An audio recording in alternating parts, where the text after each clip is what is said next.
Labadiena, mano vardas Kęstas. Šiandien aš Jums pristatysiu IP kamerų galimybės. IP kamerų panaudojimas stebėjime atveria naujas, lig šiol neišbandytas galimybės. Tai ir didelė vaizdo raiška, vaizdo perdavimas internetu, video analitikos pritaikymai ir daugelis kitų.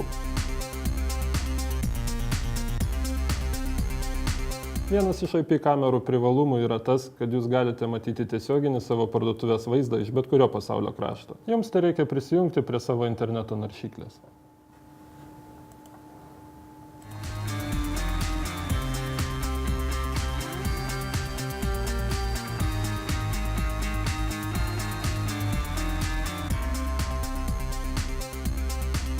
Naudodami IP kameras ir nesudėtingą programinę įrangą galime atlikti kasos duomenų ir čekio stebėjimą, matyti pirkėjo ir kasininko veiksmus.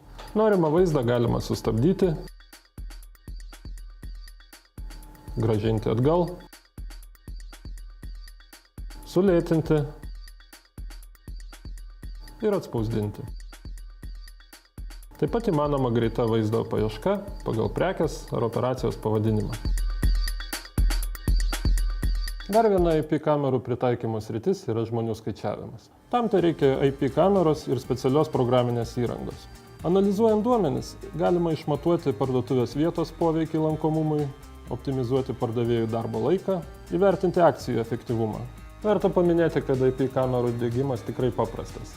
Joms prijungti pakanka tik tai vieno tinklo kabelio. Jo perduodamas ir vaizdas, ir garsas, ir maitinimas. Tikiuosi, kad šios technologijos atvers naujas galimybes Jūsų verslui.